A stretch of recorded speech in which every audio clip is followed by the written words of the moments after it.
Seven Truth.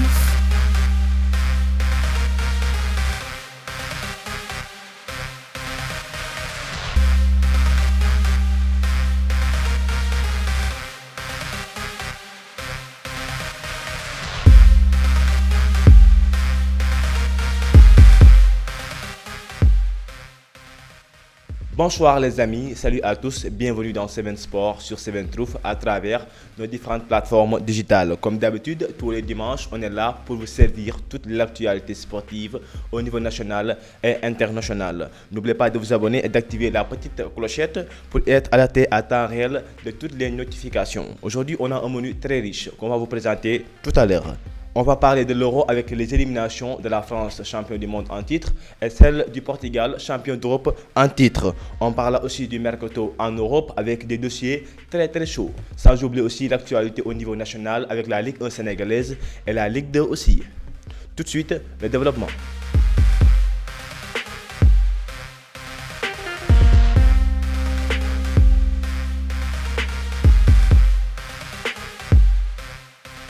Incroyable, mais vrai. Les Bleus champions du monde sont éliminés au terme d'une séance de tir au but face à la Suisse.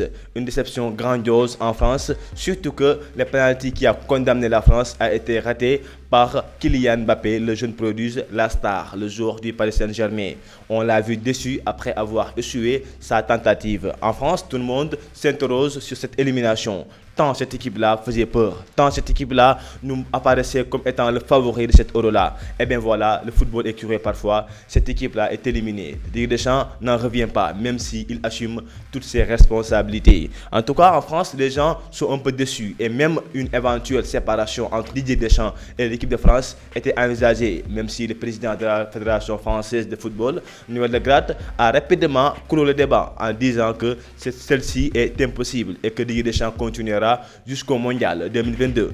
Qui va succéder à Didier Deschamps après ce mondial-là? On parle de Zinedine Zidane, une éventualité. En tout cas, on continuera à suivre cette actualité-là. Mais ce qui est sûr, c'est que la France, elle est éliminée avec beaucoup de déception, beaucoup de tristesse.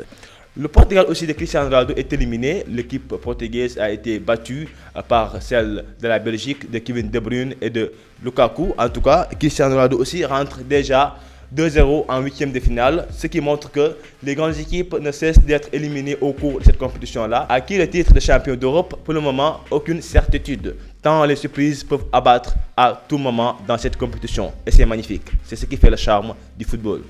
L'Allemagne aussi, idem. L'Allemagne aussi est éliminée. L'équipe de Joachim Löw est éliminée par l'Angleterre 2-0. En tout cas, c'est une défaite qui est venue peut-être à son heure, on peut dire.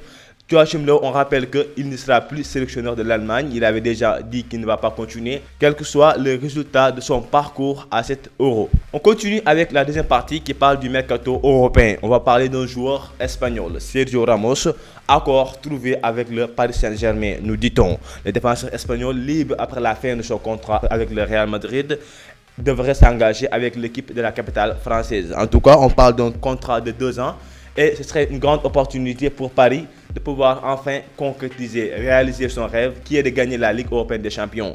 L'expérience et l'expertise du joueur espagnol devraient être un grand apport de plus pour pouvoir gagner cette Ligue des champions tant attendue. Il aurait choisi le Paris Saint-Germain en déclinant d'autres offres, surtout venant des cadors. On parle de l'Allemagne, le Bayern Munich était intéressé, mais apparemment, d'après la presse espagnole, la famille du joueur n'était pas pour, parce qu'il croyait que la langue allemande allait être un petit blocage pour le joueur espagnol par rapport à son adaptation. On poursuit avec Lionel Messi qui est libre de tout contrat. Oui, Lionel Messi est libre de tout contrat. C'est incroyable, mais c'est vrai. En tout cas, la Barcelone continue à espérer que le joueur va enfin décider de continuer l'aventure avec les Blaugrana. Actuellement, il est en pleine Copa América. Messi ne veut pas encore parler de prolongation. Il veut être concentré avec sa sélection argentine.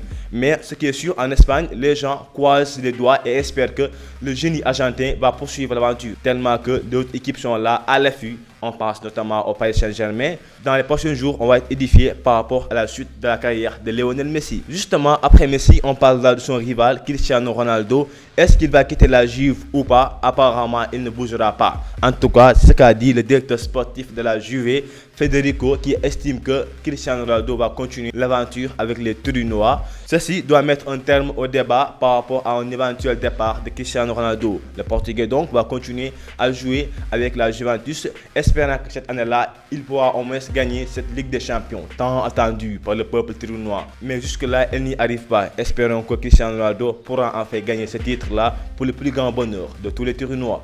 On termine la dernière partie de cette émission avec l'actualité au niveau national, avec la Ligue 1 sénégalaise, le championnat du Sénégal qui est à sa 22e journée. On est à quelques petites journées de la fin et pour le moment, à qui le titre? La réponse semble être Teungueth FC. En tout cas, l'équipe de Rufisque a 7 points d'avance devant ses poursuivants, notamment l'AS Pikine qui a été freiné par Seneps lors d'un match en retard, 2-0.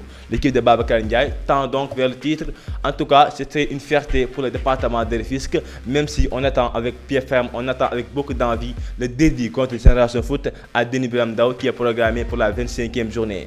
Seven Truth sera pour vous transmettre toutes les informations nécessaires par rapport à cette rencontre-là. La Ligue 2 sénégalaise avec Guédiawaye FC qui est promu. L'équipe de Guédiawaye va jouer la Ligue 1 sénégalaise l'année prochaine. Une grande fierté, une bonne nouvelle pour tous les amoureux du football au niveau de Guédiawaye. Qui va accompagner Guédiawaye FC en Ligue 1 l'année prochaine? On n'a pas encore la réponse définitive, mais ce qui est sûr, l'équipe de la Linguère de Saint-Louis est tout prêt. L'équipe de Amara Traoré doit assurer les dernières rencontres pour pouvoir obtenir ce fameux ticket tant attendu par tout le football saint-louisien. Eh bien, nous voilà à la fin de l'émission Seven Sport. Ça a été un plaisir de partager ce moment footballistique avec vous. Merci pour votre fidélité et continuez à nous suivre à travers nos différentes plateformes digitales. Au micro, Mohamed Fodé Gassama. À la technique, Timmy le Maestro, accompagné aussi de Afia, le jeune génie. Merci, rendez-vous la semaine prochaine.